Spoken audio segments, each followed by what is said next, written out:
Baik, kita berjumpa kembali. Assalamualaikum warahmatullahi wabarakatuh. Salam jiwa raga.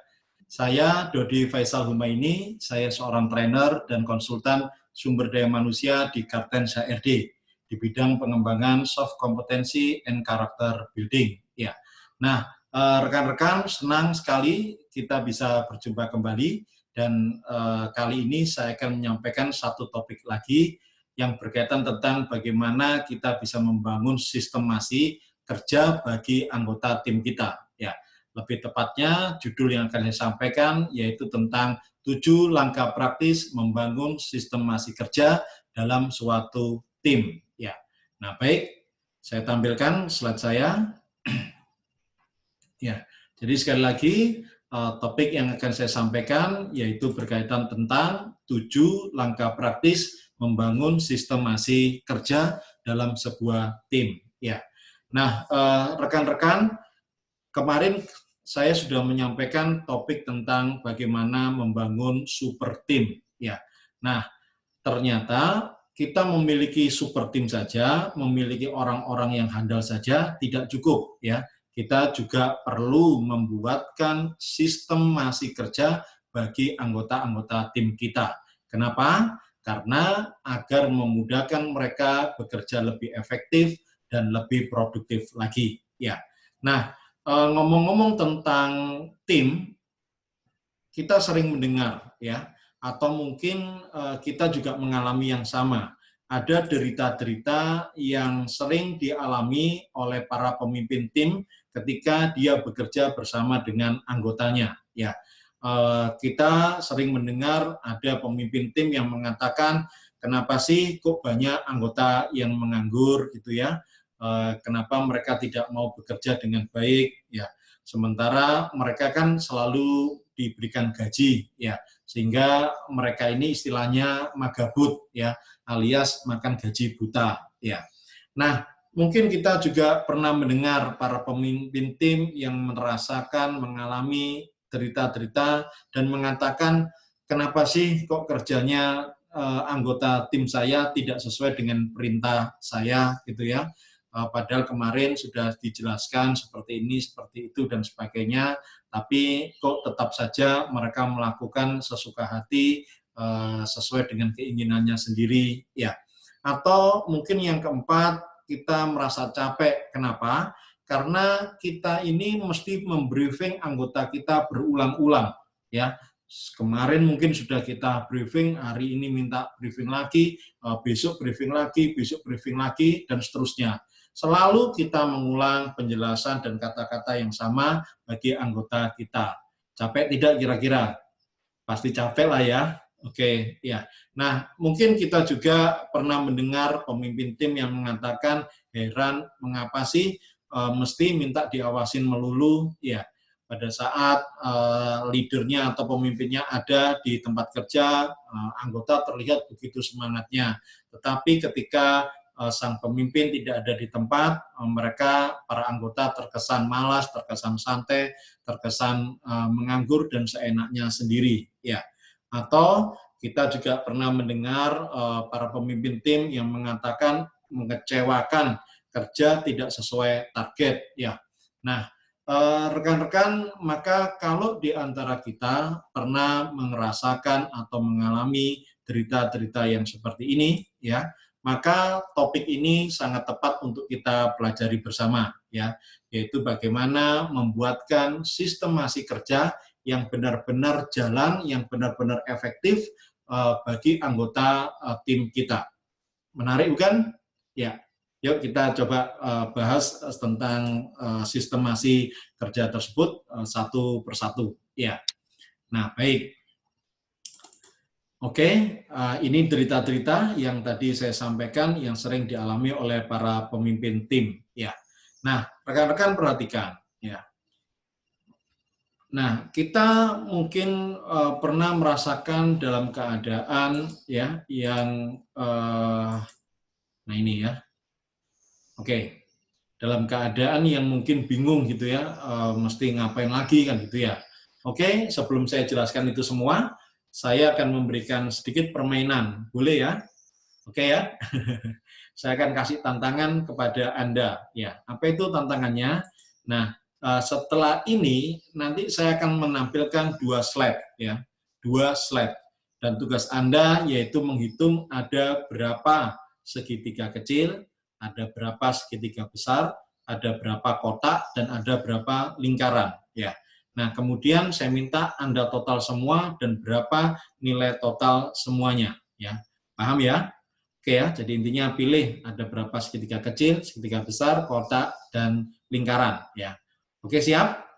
Siap? Saya tampilkan ya. 1, 2, 3. Ya, ini slide yang pertama. Silakan Anda hitung ada berapa segitiga kecil, ada berapa segitiga besar, ada berapa kotak, dan ada berapa lingkaran. Ya, masing-masing ada berapa. Ya, dan saya minta setelah itu Anda total semuanya. Ya, berapa nilai total dari semua benda yang ada di dalam slide. Ya, oke. Ya, sabar ya, menghitung satu persatu ya. Ya, oke. Sudah? Belum ya? Oke. Nah, tapi tidak apa-apa, cukup lah ya. Sekarang coba saya tampilkan slide yang kedua, ya teman-teman ya.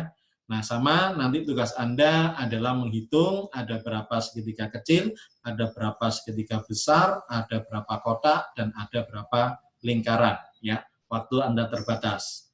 Oke, siap? Oke, 1, 2, 3.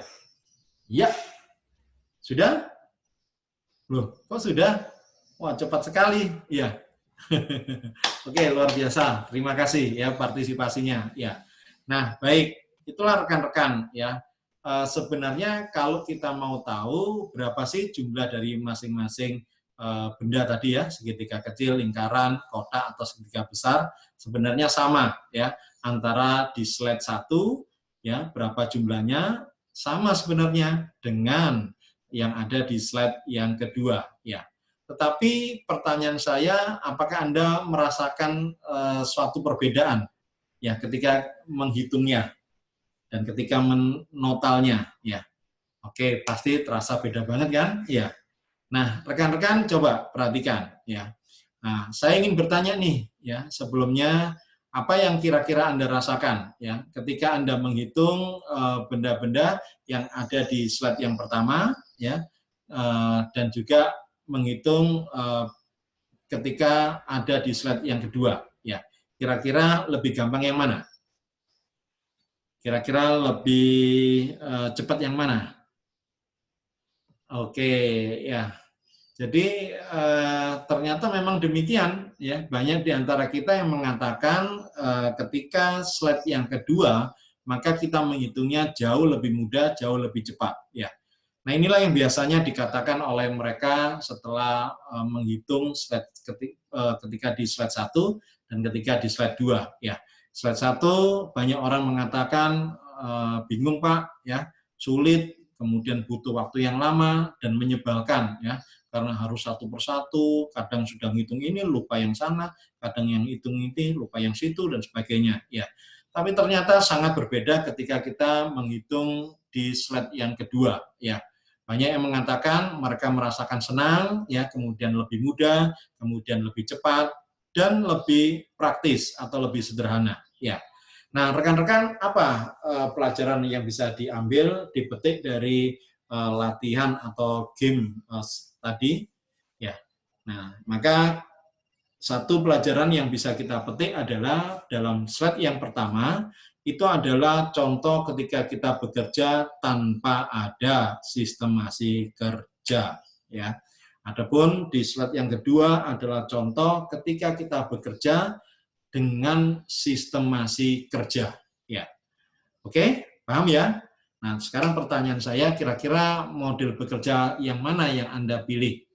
Oke, tentunya kita semua menginginkan, menghendaki model bekerja slide yang kedua, ya, yang bagaimana pekerjaan itu menjadi menyenangkan, mudah, cepat, dan praktis karena adanya sistemasi kerja. Ya. Baik, sampai di sini bisa dipahami ya, rekan-rekan ya? Oke, ya. Nah, maka rekan-rekan, ketika kita bekerja bersama tim kita, ya, lantas kita mau meluangkan waktu sejenak untuk membangun sistem, ini akan benar-benar menjadikan kita lebih efektif, lebih produktif, lebih ringan, lebih cepat. Ya, mengapa? Nah, karena hakikatnya sistem itu ya sebagaimana singkatan atau kepanjangannya ya. Nah, saving yourself from stress of time, energy, and money ya, bahwa sistem itu hakikatnya akan menyelamatkan diri kita dari stres ya, karena kekurangan waktu, karena tidak punya energi dan tidak cukup uang ya. Nah, rekan-rekan, selama ini pertanyaan saya, kita ini selalu bekerja model yang mana? Model slide yang pertama atau slide yang kedua?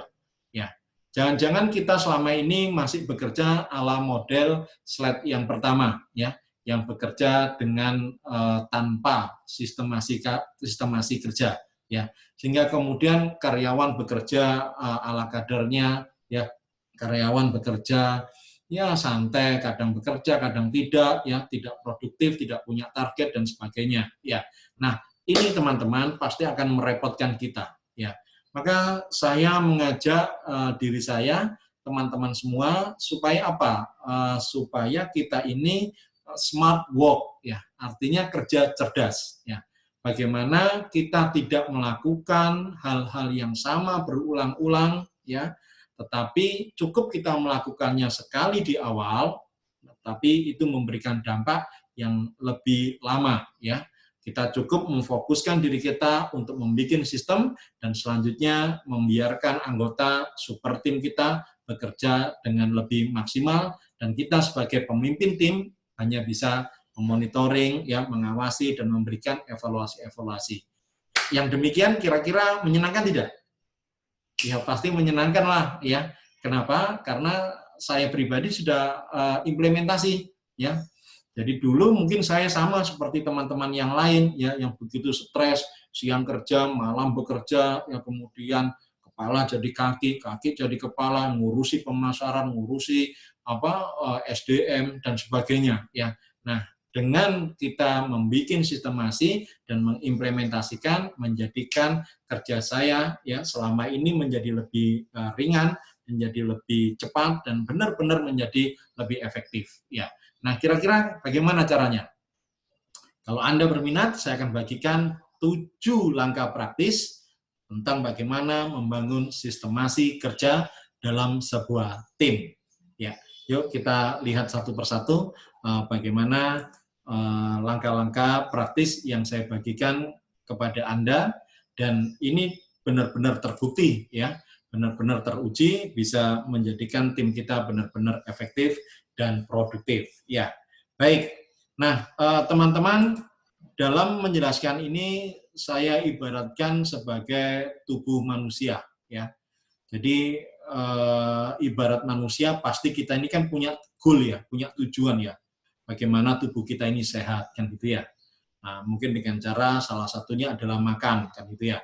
Maka ketika kita makan pastinya ada proses atau ada alur kan gitu ya. Mulai dari mulut, kemudian masuk kerongkongan, kemudian ke lambung, ke usus halus, usus besar, kemudian di anus dan keluar kan gitu ya. Tidak pernah ada proses makan itu yang keliru ya. Habis masuk mulut tiba-tiba ke jantung ya, atau habis masuk mulut kerongkongan kemudian ke ginjal ya, tidak ada ya. Tubuh manusia itu secara alami ada alur atau prosesnya dalam proses makanan dan mencerna makanan ya. Nah, setelah ada alur proses makan itu biasanya ada organ-organ tubuh ya. Ada organ-organ tubuh yang mendukung ya, yang tadi saya sebut ya, misalnya organ mulut bekerja, organ kerongkongan bekerja, lambung dan seterusnya hingga anus kan gitu ya. Nah, organ-organ itu pasti bekerja dengan standar operating procedure ya. Nah, lihat ya, paham ya? Bagaimana mulut itu bekerja, ya, mulai mengunyah, lidah bekerja, menggeser nasi atau makanan ke kanan, ke kiri, ya, kemudian masuk ke kerongkongan. Kerongkongan pun sama, punya pola bekerja, ya, yaitu dengan gerakan-gerakan peristaltik, ya, yang mendorong makanan dari atas ke bawah menuju ke lambung. Lambung pun juga sama, punya mekanisme kerja, ya, sampai usus, kemudian usus halus, usus besar, anus pun juga sama, punya mekanisme kerja, ya. Jadi teman-teman, setelah kita punya tujuan tubuh kita, yang kedua ada alur proses makan, yang ketiga ada organ-organ tubuh yang mendukung, yang keempat ada mekanisme dari organ-organ itu bekerja, yang kelima tentunya kita perlu lakukan cek kesehatan dari organ-organ tubuh kita, ya. Maka mulut dikatakan sehat itu yang bagaimana, kerongkongan yang sehat bagaimana, kemudian lambung yang sehat bagaimana, anus yang sehat bagaimana, dan sebagainya. Ya, selalu ada indikator-indikator kesehatan dari tiap-tiap organ tubuh kita, kan gitu ya. Nah, kemudian kita sesekali melaporkan, ya, kita sesekali memeriksa kesehatan kita, maka nanti muncul laporan kesehatan, ya, mungkin dari klinik, dari rumah sakit dan sebagainya. Yang dari laporan kesehatan itu kita bisa lihat nih, ya, bagaimana keadaan dari organ-organ atau keadaan tubuh kita secara umum, ya. Nah, setelah kita mendapatkan laporan, nanti biasanya kita juga ada bagaimana tubuh ini bekerja lebih baik, lebih otomatis, kan gitu ya. Maka kita mengikuti aktivitas-aktivitas menggunakan peralatan-peralatan yang bisa benar-benar membantu tubuh kita menjadi sehat, ya. Oke. Nah, rekan-rekan, itu gambaran, ya, atau ilustrasi bagaimana satu proses sistemasi dalam tubuh kita, ya. Yang dari proses sistemasi tubuh kita itu kita bisa ambil dan bisa kita terapkan dalam bisnis atau dalam pekerjaan di tim kita, ya. Nah, coba kita lihat, ya, kembali ke slide yang tadi. Maka kembali saya katakan teman-teman bahwa kita akan coba untuk mengambil sistem dalam tubuh untuk kita terapkan dalam sistem di tim kita, ya. Nah, tadi saya katakan yang pertama adalah memiliki goal atau memiliki tujuan, ya. Maka teman-teman, langkah praktis pertama ketika kita membangun sistemasi dalam tim kita adalah tentukan tujuan tim, ya. Tentukan goal tim, tentukan target-target tim, ya.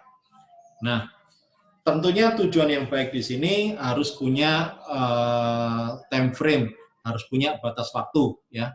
Kemudian juga tentunya tujuan ini harus spesifik, kan gitu ya. Tujuan ini benar-benar menginspirasi dan membuat anggota tim kita semangat untuk bekerja, kan gitu. Ya, maka pastikan kita punya tujuan dalam tim, ya. Yang kedua, rekan-rekan, kita membuat yang namanya alur proses dalam tim, alur proses dalam bisnis kita, ya. Mulai dari awal, kemudian produksi, kemudian nanti hingga akhir, ya. Mulai bagian ke selling, ke marketing, ke selling dan sebagainya, sampai nanti mungkin ada penagihan di keuangan, gitu ya. Nah, coba saya kasih contoh ilustrasi bagaimana contoh alur proses bisnis, ya. Nah, ini contoh teman-teman, saya ambil dari buku Coach Johannes J. Pauli, di buku Business is Fun. Nah, ini gambaran contoh alur proses bisnis, ya. Jadi pertama ada yang namanya strategi-strategi pemasaran, ya. Strategi-strategi untuk mendatangkan calon pelanggan, ya. Nah, biasanya ini dilakukan departemen atau divisi pemasaran, ya, atau marketing, kan gitu ya. Yang kedua, setelah calon pelanggan itu datang, maka kita ngumpulkan biasanya, ya, di bisnis laundry, ya.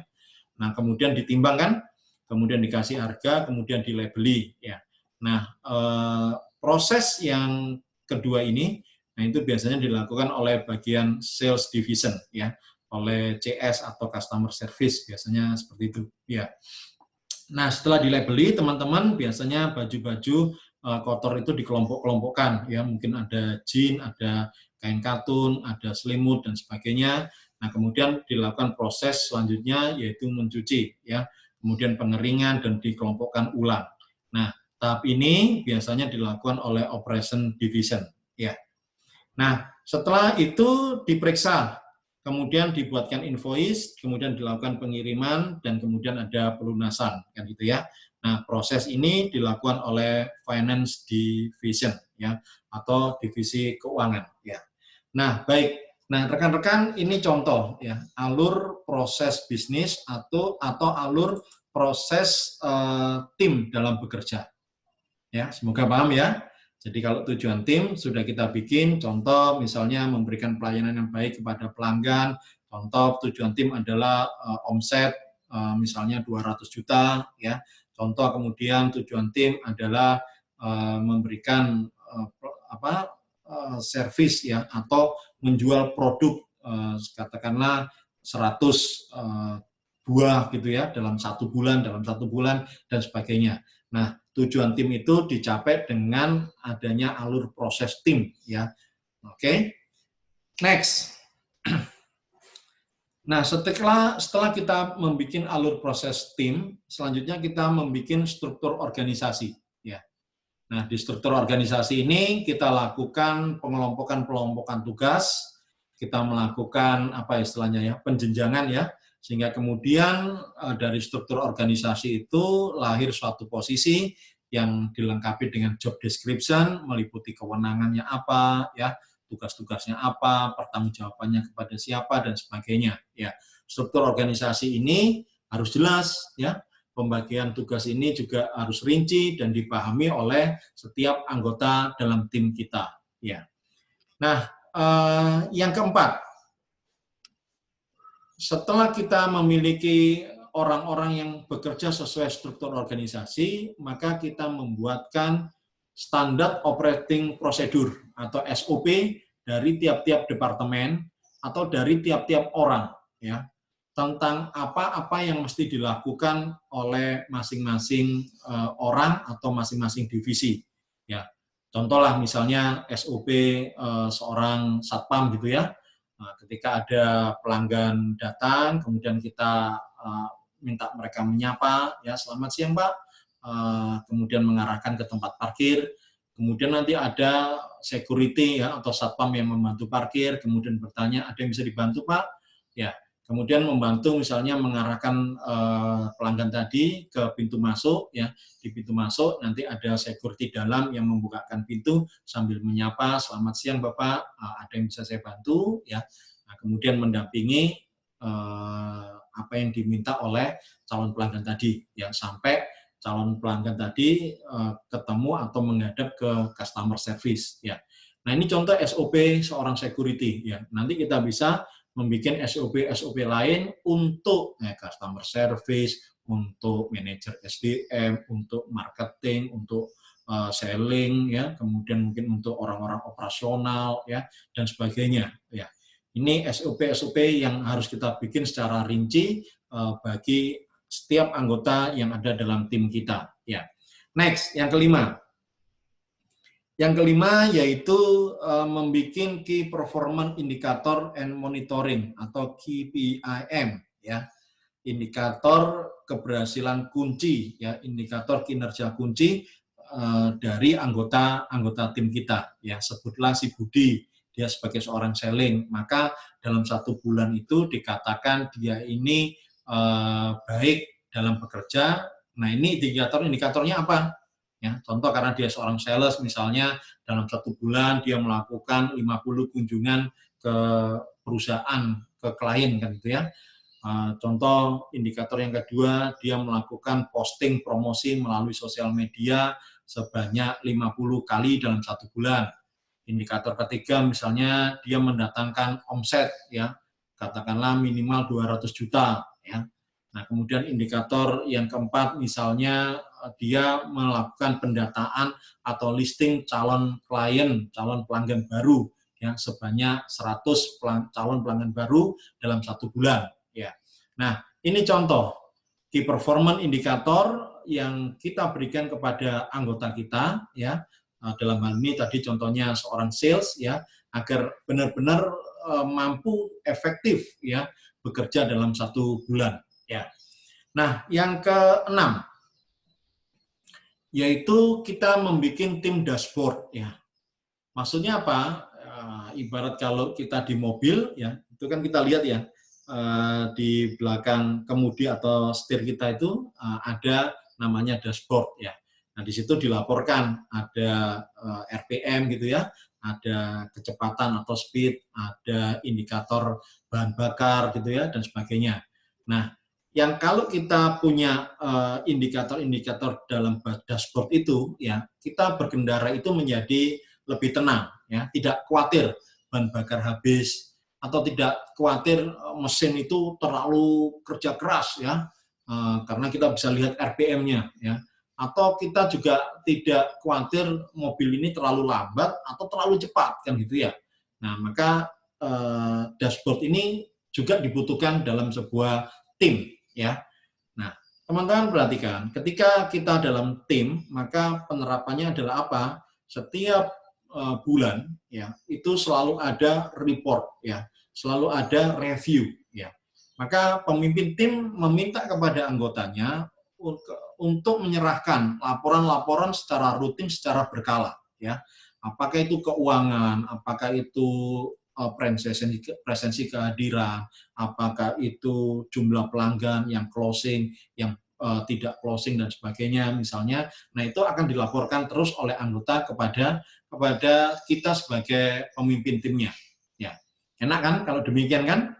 Sehingga di akhir kita tahu mana nih anggota yang benar-benar bekerja dengan baik, mana nih ada anggota yang mungkin kurang semangat, kurang baik dalam bekerja. Ya, oke. Dan yang terakhir, yang ketujuh, ya, yang saya sebut dengan otomatisasi. Ya. Nah, tahapan ini adalah ketika kita merasakan bahwa bekerja itu kalau dilakukan manusia saja, ya, itu seringkali terjadi kesalahan atau kekeliruan, atau orang istilahkan human error. Ya. Maka ada kalanya kemudian kita apa? Kita menggunakan ya piranti-piranti, peralatan-peralatan ya yang itu mendukung membantu kita ya. Terlebih sekarang teknologi begitu cepat, begitu luar biasa ya. Kalau misalnya kita biasa presensi secara manual gitu ya, nah mungkin sekarang kita menggunakan fingerprint. Kalau selama ini kita menghitung misalnya di restoran ya, menu makan harganya berapa dengan kalkulator, sekarang ada mesin kasir online ya. Kalau biasanya kita masukkan di Excel ya untuk laporan keuangan, sekarang banyak software-software yang memudahkan kita untuk membuat laporan keuangan ya. Dan mungkin akan banyak tools atau software-software lain yang menjadikan kita lebih mudah dan lebih otomatis ya dalam bekerja ya. Nah, menarik ya rekan-rekan ya. Oke. Jadi saya ulangi sekali lagi ya, ada 7 langkah praktis yang saya bagikan dalam vlog kali ini ya, dalam inspirational leader season kali ini. Yang pertama, untuk bisa membangun sistemasi kerja dalam sebuah tim, tentukan goal ya, tentukan target.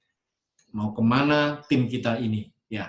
Yang kedua yaitu buatlah alur proses kerja bagi tim kita ya, supaya mereka tidak bingung apa tahapan-tahapan yang mesti dilakukan ya. Yang ketiga yaitu buatkan struktur organisasi yang lengkap, yang detail dengan job description-nya, tugas-tugasnya, kewenangannya, pertanggungjawabannya ya.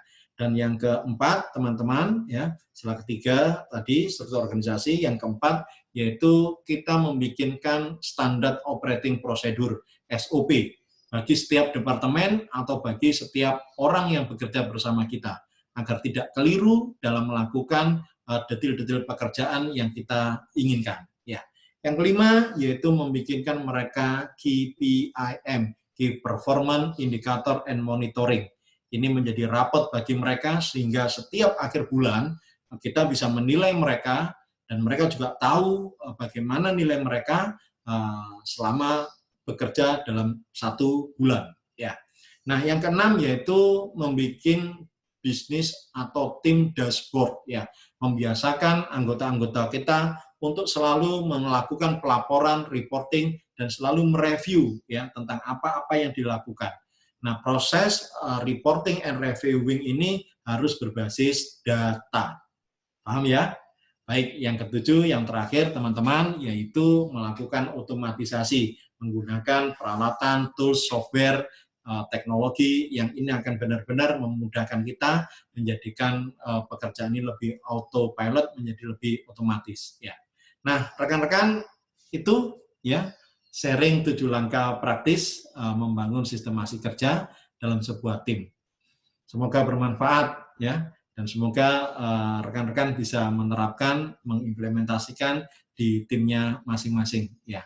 Saya yakin, saya optimis kalau 7 langkah ini Anda kerjakan, Anda praktekkan, maka ini akan menjadikan Anda lebih tenang ya, tidak kerepotan, dan benar-benar anggota tim Anda bekerja sangat-sangat efektif, sangat-sangat produktif. Ya, terima kasih. Assalamualaikum warahmatullahi wabarakatuh. Salam jiwa raga.